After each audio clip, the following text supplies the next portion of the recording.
C'est toujours un plaisir de vous retrouver, chers fidèles de la télévision Renaissance. Bienvenue dans cette édition à la française de la télévision Renaissance. Les titres pour démarrer. Le processus de rapatriement des militaires burundais en Somalie pourrait être relancé très prochainement malgré le refus du Burundi de retirer les 600 soldats burundais qui sont toujours sur terrain. L'accès aux soins de santé pour les prisonniers politiques devient grave au pays, ce qui cause des conséquences néfastes aux prisonniers, dont les cas de décès, comme le relève l'Action chrétienne pour l'abolition de la torture ACAT Burundi. Et hors de nos frontières, le Rwanda vient de lancer un satellite qui vient offrir un accès à l'Internet à haut débit aux écoles des zones éloignées. Vous aurez les précisions vers la fin de cette édition. Tout de suite, c'est le développement de tous ces titres.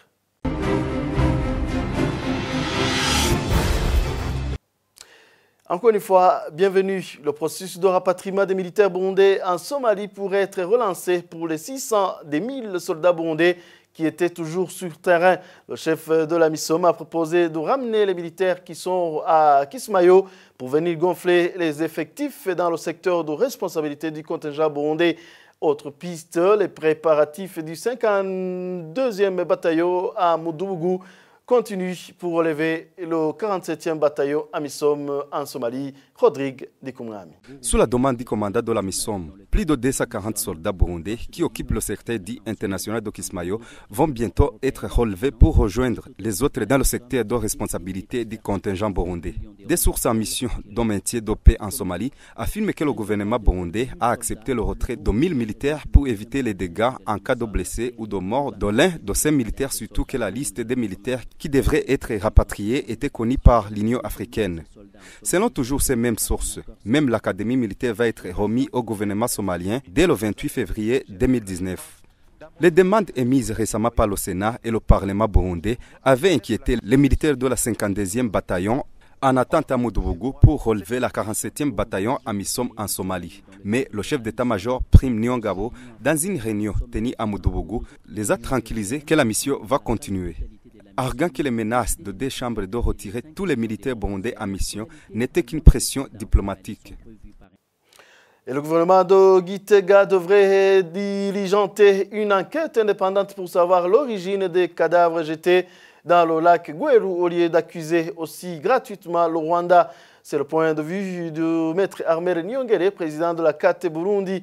Le pouvoir de Gitega aurait voulu distraire la communauté internationale en empêchant le rapatriement des 1000 soldats en mission de maintien de la paix en Somalie. Je propose de le suivre. Le gouvernement s'est précipité à condamner, à affirmer gratuitement sans une enquête indépendante en disant que les cadavres qui ont été observés sur le lac Gweru provenaient du Rwanda. Ça, c'est une affirmation gratuite parce qu'il n'y a pas eu une enquête indépendante qui peut prouver réellement que ces cadavres provenaient du pays voisin. Et donc, tout cela montre que le gouvernement du Burundi a une part de responsabilité. Parce qu'il y a des magistrats, il y a des parquets. Il faut mettre en place une commission pour essayer d'établir la responsabilité. Mais comment ils se sont précipités pour essayer de démontrer que ces cadavres provenaient du Rwanda, ça montre qu'il y a une part de responsabilité. Parce que la population de la localité, nous on avait contacté certaines personnes de la localité, ils nous avaient dit qu'ils ont essayé d'aller observer ces cadavres pour voir s'ils ne peuvent pas identifier certaines personnes, mais on les a empêchés. Tout cela montre que le gouvernement avait peur qu'il pourrait y avoir des personnes qui identifiaient parmi ces cadavres. Il faut que le gouvernement accepte à ce qu'il y ait des enquêteurs internationaux pour enquêter sur les crimes qui sont en train d'être commis au Burundi. Sinon, c'est une façon de couvrir ou d'empêcher la vérité sur les criminalités qui sont observées au Burundi. Et ensuite, n'oubliez pas que le gouvernement du Burundi, lorsqu'il y a une actualité sur le Burundi, ils essaient de manipuler ou de distraire la communauté internationale. Dernièrement, il y avait un débat sur le rapatriement des militaires burundais qui sont en Somalie. et pour démontrer que finalement, maintenant, on est en train d'observer des cadavres sur le lac Gouairo provenant du Rwanda pour faire distraire la communauté internationale. Mais ça n'a pas marché, parce que ce n'est pas la première fois qu'ils ont opté à faire cette stratégie. Je vous le disais dans les titres, le refus aux soins de santé a déjà causé des conséquences néfastes aux prisonniers, dont les cas de décès, comme le relève l'Action chrétienne pour l'abolition de la torture à Kate Burundi.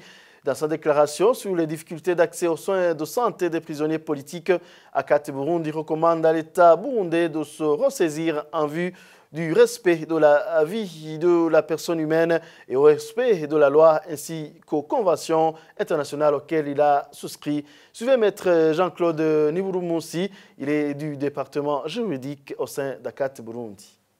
Sur les 4 établissements pénitentiaires sur lesquels ACAT s'est renseigné, nous avons constaté que le refus de sortie pour les soins de santé aux détenus politiques est devenu une règle.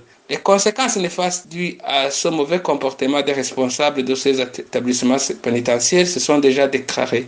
Les cas de décès d'Ondoyez Jean-Claude, Oussougourou Bienvenu, Nimouona Alexis, pour ne citer que cela, et tous qui étaient détenus à la prison centrale d'Omimba, constituent des preuves irréfutables de cette situation. Pour le moment, ces établissements pénitentiaires regorgent beaucoup de détenus malades dépourvus de ce droit. À titre illustratif, on peut citer les cas les plus parlants. Il s'agit de Dombori Pascal et Colonel Kadende, détenus respectivement dans la prison centrale de Gitega et la prison centrale de Mhimba. Nous profitons d'ailleurs de cette occasion pour lancer une alerte sur ces deux cas, car une urgence s'impose afin d'éviter que l'irréparable ne se reproduise. Compte tenu de ce qui précède, la CAT Burundi demande au pouvoir public de respecter et de faire respecter la loi et les conventions internationales auxquelles il a souscrit. CAT Burundi rappelle au gouvernement du Burundi que la violation du droit à la santé constitue une entrave à l'article 2 du Pacte international des droits économiques et socio-culturels et à ce titre s'expose à des recours judiciaires des victimes.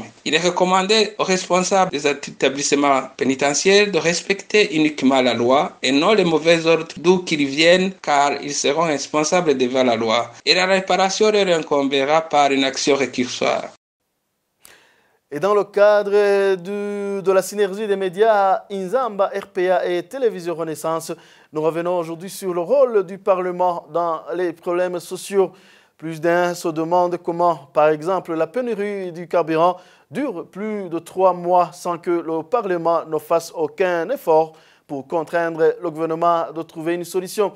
Maître Didas Kiganahe, ancien membre du bureau de l'Assemblée nationale du Burundi, précise que le Parlement a bel et bien toutes les prérogatives de convoquer un membre du gouvernement pour répondre aux questions des parlementaires. Selon ce constitutionnaliste, les parlementaires issus de l'opposition devraient s'imposer face à l'inertie des parlementaires du parti gouvernemental. Suivez-le, il a été contacté par le téléphone.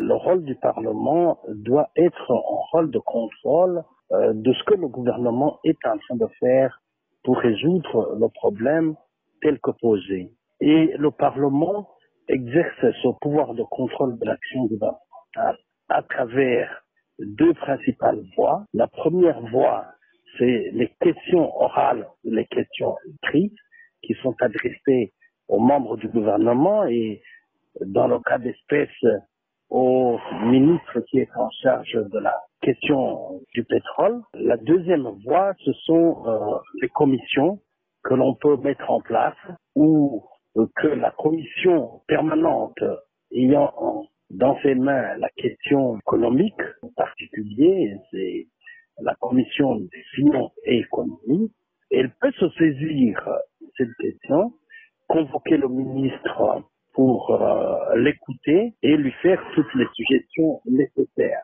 Donc le Parlement dispose de toute une série de pouvoirs, mais qui relèvent du pouvoir général de contrôle de l'action gouvernementale, et c'est ce pouvoir-là qu'il faut mouvoir pour pouvoir enjoindre le gouvernement, ou plutôt demander au gouvernement de pouvoir trouver les solutions aux problèmes posés. Maître Didas Kigana, est-ce que vous pensez aujourd'hui que le Parlement détient ce pouvoir? Dans la loi et dans le règlement intérieur, le Parlement détient ce pouvoir-là, c'est bel et bien écrit. C'est de l'essence de tous les parlements dans les pays démocratiques où ils se prétendent comme tels. Autre question est de savoir si aujourd'hui ce Parlement veut exercer ce pouvoir. Étant donné que c'est un Parlement largement dominé par les députés de l'aile gouvernementale, le Parlement peut se dire que il n'y a pas d'intérêt à agir, que le gouvernement a toute la lucidité pour pouvoir régler le problème. Et je pense que ce serait là une démission. Je crois que même si le Parlement est dominé par l'aile gouvernementale, il est important que lorsqu'une question est posée, lorsque la population éprouve un problème, il est important que l'élu, le représentant du peuple, fasse le porte-parole de la population et demande au gouvernement ce qu'il est en train de faire ou suggère au gouvernement ce qu'il faudrait faire pour résorber le problème. Poursuivons cette édition hors de nos frontières. Le président rwandais Paul Kagame, président en exercice de la communauté de l'Afrique de l'Est, a plaidé mercredi soir à Kigali pour la libéralisation de l'espace aérien africain en vue de faciliter la circulation des voyageurs, des marchandises et des opérateurs aériens à travers le continent. C'est dans une déclaration faite à l'occasion de l'ouverture du 4e sommet d'aviation en Afrique. Suivez ici le président rwandais Paul Kagame. 16 countries in Africa. 16 pays africains, y compris le Rwanda, ne touchent pas l'océan, c'est-à-dire un tiers du continent africain. Mais chaque pays africain peut échanger les produits de commerce avec les autres pays via le transport aérien. Vous entendez que malgré la situation géographique des pays africains, il n'y a aucun prétexte de rester pauvre. Ça donne effectivement l'idée de faciliter les relations d'échange avec les pays qui ont déjà donné un accroissement de la productivité depuis l'année passée. L'adoption d'un seul marché pour le transport aérien vient avant toute chose. Protectionism among ourselves. La solitude de l'un ou l'autre pays crée des obstacles pour notre marché et dégénère en effet la hausse des prix qui diminue l'opportunité pour les Africains. Éliminer les obstacles pour le transport augmentera le nombre de passagers pour les compagnies de l'aviation. Steadily increasing demand for commercial air services in the years ahead. Et avant de clore cette édition, le Rwanda vient de lancer un satellite pour la première fois dans son histoire. Ce dernier servira dans la propagation d'un Internet rapide dans les écoles de l'intérieur du pays. C'est dans ce reportage signé Denis Daïkenguruki. 3, 2, 1, top.